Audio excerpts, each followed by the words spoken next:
Don Russell was 14 years old on December 7, 1941, a day he remembers this way. And I'll never forget.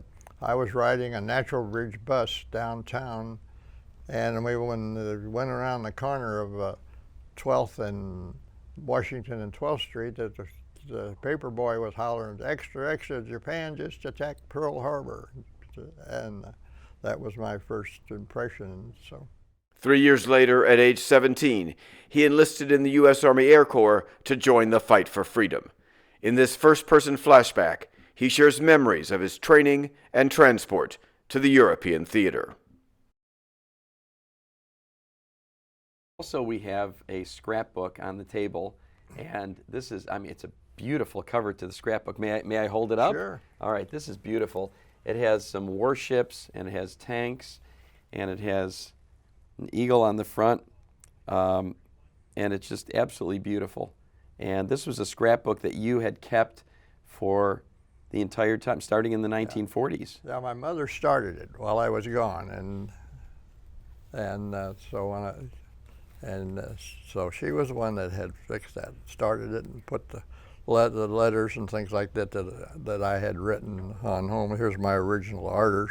Would you like to share a little bit with us? Sure. My original orders are here.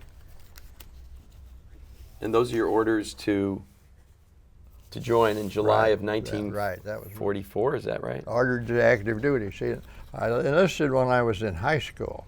I was 17 and enlisted because I didn't want to go in the walking army. Well, of course, I wanted to fly from the day I was 5 years old. So I enlisted as a qualified aviation cadet.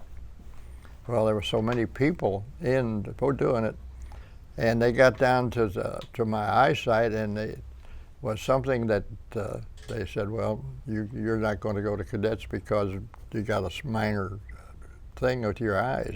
And yet I had 20/15 vision, which kind of surprised me.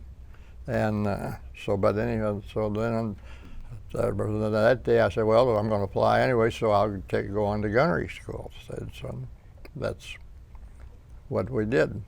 Very interesting. So what do we have? So those are the first papers, and then news articles, and what is this? It's called Kingman Army Airfield. That was what they gave us when we got to the gunnery school, to show what was going on, all the things that you go through in the gunnery training and that. So I had made my way from basic training to gunnery school without, direct route, because I wanted to get into combat, so do my duty.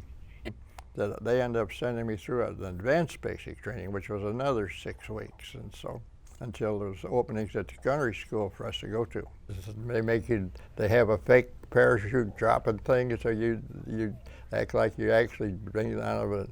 So that teach you to land and roll and so forth, so that you didn't break your legs or ankles or something like that.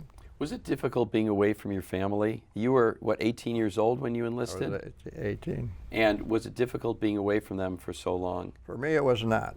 For many people in the barracks, I saw some of those guys cry because they were away from home for the first time. But in my younger life, I had been sent to the country with my grandmother and things like that, and enjoyed being away at times. And so, while you still long to be home, for me, it was not that difficult. And then after this, we have, some beautiful photographs, but we also have some letters. Do you have any letters that either you had written home or that were written to you? Are they in here?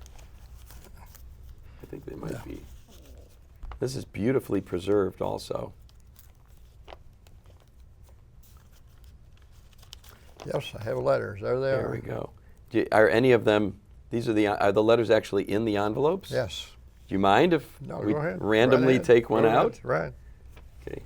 Here's one that says American Red Cross, November 28th. And it says France, dear Mom and Dad and all. I assume this is from you. Would you like to read it? Or would you like me to try? You go ahead and read it. All right, let me see if you have beautiful handwriting, so this might be easy. Dear Mom and Dad and all, hello everybody. Well, here I am in France. Yes, the little Russell boy is overseas. I don't feel any different and the people look almost the same except for the funny clothes some of them wear. Probably the berets that everyone wears. I can't understand a word they say either, so I'm having a big time. I got off the West Point Sunday night at 10 p.m. our time, 3 p.m. where you are. They loaded us in trucks and to us over the railroad station there. So I assume, I got off the West Point. Was that the? That was this troop ship. That was originally the USS America, the luxury liner for the United States. So it was like the Queen Mary for Britain, see, and they transferred it into a troop ship, and they had 13,000 of us on that going over. What was it like being on that ship, knowing that you're going over to another continent and you're going to potentially fight in a war? They had to worry about submarines, and what they did, they would go like for 10 minutes and then they'd turn, and then they'd go 10 minutes and turn, and all the keys to throw in case a sub was pointing at them. And Thanksgiving was on our way over, and the funny story about that is, since we were Air Corps, the Army, the Army was running this deal. Well, all the Army people got turkey. By the time they got to us, 3,000 Air Force people, they had run out of turkey, so they had to find some ham for us. But it was good anyway. You got the second dish, not the first one.